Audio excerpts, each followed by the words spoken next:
En tout cas, merci mingi pour la motuna na yo.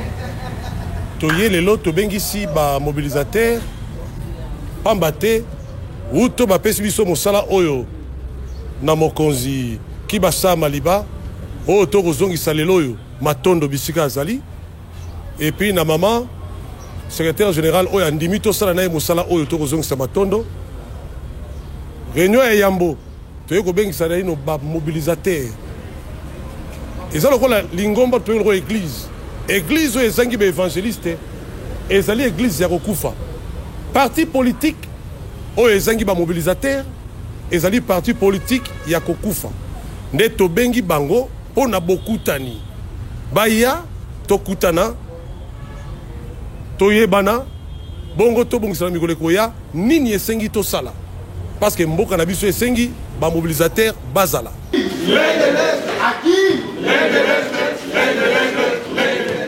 Nous avons dit, nous avons eu à inviter tous les responsables et cadres qui sont à la charge de la mobilisation et implantation au sein de notre parti UDPS Kibasa.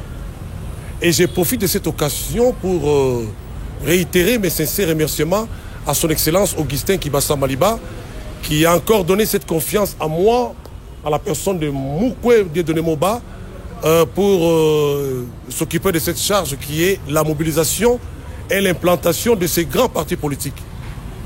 Je les ai invités pourquoi? Comme je dis, une église ne peut que fonctionner s'il y a des bons évangélistes.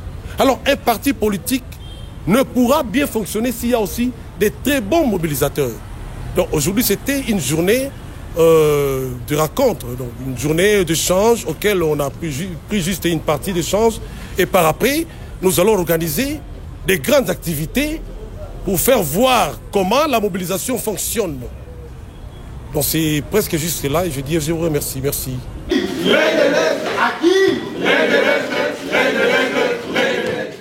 Cette rendue des rebelles du M23 ont été présentées au Chevalier de la Plume ce mercredi 2 octobre 2024 à Béni par les forces armées de la République démocratique du Congo aux opérations Front Nord. C'était au cours d'une opération de démantèlement des actifs et collaborateurs du M23 à Matembe et ses environs en territoire de Lubero. Selon les porte-parole militaires aux opérations Front Nord, le lieutenant Mbouy Kalonjirigen, ceci est un signal fort pour décourager d'autres jeunes de Lubero et ceux du Nord Kivu en général à ne pas intégrer le M23. Comme vous le savez, dans notre opération de démantèlement du M23, bien sûr des actifs de M23 et ses collaborateurs, il y a certains compatriotes congolais qui ont commencé à se rendre auprès de FRDC pendant que nous sommes en train d'observer les mesures de cessez-le-feu telles que voulu les accords de Luanda. Ils sont nombreux, tels que vous les voyez, ils ont désiré se rendre auprès de FRDC et nous relaterons le calvaire qu'ils ont vécu de l'autre côté, une façon de décourager certains jeunes de Lubero et nos Kivu en général qui veulent intégrer le mouvement du M23. Je vous propose de suivre leur témoignage. Kwa jina mimi naitwa Iragi Mongano Erite.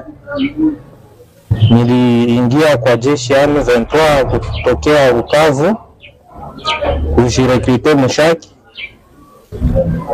Nikafika ku centre chanzo nikafanya formation, kumaliza formation tukaendelesha kazi na mapambano. Nikaona haiwezekani kupigania nchi isiyokuwa yangu, nikasema naenda kwa FARDC kupigania nchi yangu. FARDC ndio hainipokea vizuri, kunitia fasi nzuri, lakini wale wengine nao ambao wanaobakia wajikaze kurudia. Wabenga kaka Giraneza Delphin nde kombola ngai na utaki bazwaki nga kabizu M23 nde yaki kozwa biso nde mene biso na chance to sali formation 3 mois to bimi to Ruchuru. Après Ruchuru batindi biso Kinyandoni, après Kinyandoni batindi biso Kaunga Mabenga, après Mabenga Bitumba nde bandaki bazongi si biso sima zalaki mbula misatu kuna koza place ya mabe M23 zwaka basoda mabe soda kobima na defense te soki abimi abakobeta efimbo soki babeti efimbo te bakobuma ye ndio eloko etindaki ngai nalongwa kuna po kotoyo nde pa biso nga naza congolais na boyaki kobunda na barwande na tobundisa baninga na nga nde nautaki kuna nakimaki nga moko nakimilaki ya vichungi.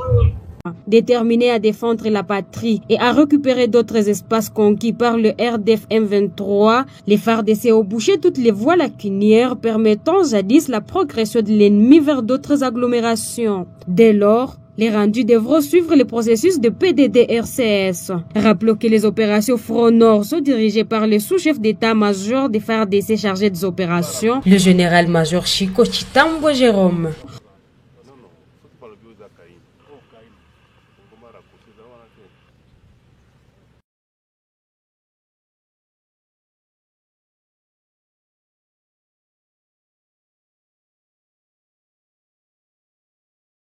Oui, j'ai été reçu en audience par Son Excellence Madame la Première ministre, chef du gouvernement. Et la discussion a porté autour de la possibilité de voir le service national contribuer de manière significative et efficace à la résolution de certains problèmes au niveau de la nation, notamment dans ce que nous avons toujours fait, dans l'encadrement de la jeunesse des œuvres, dans la production agricole et autres. Elle a beaucoup insisté sur le souhait du gouvernement d'accroître les activités qui sont faites au niveau du service national. Et à cette occasion, nous lui avons rassuré de la disponibilité de l'engagement du service national à œuvrer pour que cela devienne une réalité. Voilà en bref ce qu'a été l'objet de mon audience auprès de Son Excellence Madame la Première ministre. Vous savez, au service national, nous sommes très pragmatiques. Lorsque nous recevons les instructions, nous essayons de mettre tout en œuvre pour que cela soit exécuté dans les meilleurs délais. Je dirais, nous sommes en train d'élaborer un plan de montée en puissance du service national, un plan triennal de montée en puissance du service national dans tous les domaines, dans la production agricole, dans l'élevage, dans l'encadrement de la jeunesse, dans la reconstruction, parce que vous savez que le service national, c'est un organe paramilitaire qui a comme mission de canaliser les efforts de tous les jeunes pour contribuer à la reconstruction et au développement de la nation.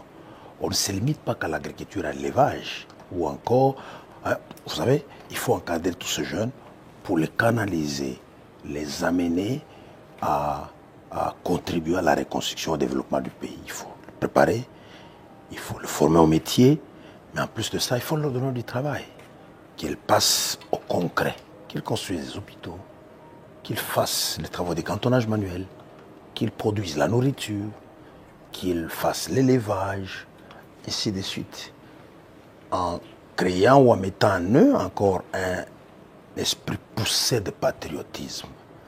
Parce que c'est très important, le patriotisme de la jeunesse congolaise. Et le service national, je dirais, c'est le meilleur endroit où on va inculquer un sens élevé de patriotisme et de nationalisme à notre jeunesse. C'est pas à moi de dire si j'étais fier ou non, c'est aux autres d'apprécier le travail qui est fait, en commençant par ma hiérarchie. La hiérarchie, le commandant suprême, le gouvernement de la République, est-ce qu'ils apprécient, est-ce qu'ils sont fiers du travail que nous sommes en train de faire? Je pense, à mon humble avis, s'ils n'étaient pas contents, ils ne nous auraient pas demandé d'accroître ou d'amplifier les activités que nous sommes en train de faire au niveau du service national. Mais on n'est toujours pas satisfait parce que ce qu'on fait, nous considérons que c'est très minime. La jeunesse congolaise, il y a beaucoup de jeunes qui ont besoin de cet encadrement. Nous sommes encore à une échelle, nous voudrions vraiment monter. Nous serions très contents le jour où on encadre 100 000 jeunes par année, par exemple. 100 000 jeunes qui sont préparés à la reconstruction de leur pays. Ce pays ici a plus de 100 millions d'habitants. D'ici 5 ans, combien de jeunes allons-nous encadrer? Combien de jeunes allons-nous former? Les besoins sont énormes. Ce pays a beaucoup de problèmes. Les besoins sont énormes. Nous avons besoin de travailler encore plus. Jusque-là, je n'ai formé que 5 000. Le premier lot, le deuxième lot qui est à Kanyamakase, c'est 5 000. Est-ce qu'on va s'arrêter seulement à Kanyamakase? C'est non. Il faudra créer d'autres centres d'encadrement et d'autres centres de production pour accroître et la production et le nombre de jeunes gens qu'il faudra encadrer. Donc vous voyez que jusque-là, oui, c'est un début, mais on ne va pas s'arrêter à ce niveau. Il faudra multiplier encore beaucoup d'efforts. Le service national a plusieurs centres, mais qui sont de faible ampleur, faute de moyens. C'est pourquoi je venais de vous dire tout à l'heure, nous sommes en train, selon les instructions que je venais de recevoir de la part de Son Excellence Madame la Première ministre, nous allons élaborer un plan triennal pour 3 ans. Qu'est-ce qui doit être fait? Un plan bien, les objectifs à atteindre, le moyen et tout. Nous allons développer d'autres centres qui vont être des centres de grande ampleur. Et vous le verrez que l'engagement que le gouvernement a, l'engagement que Son Excellence Madame la Première ministre a, vont permettre à ce qu'on aille de l'avant.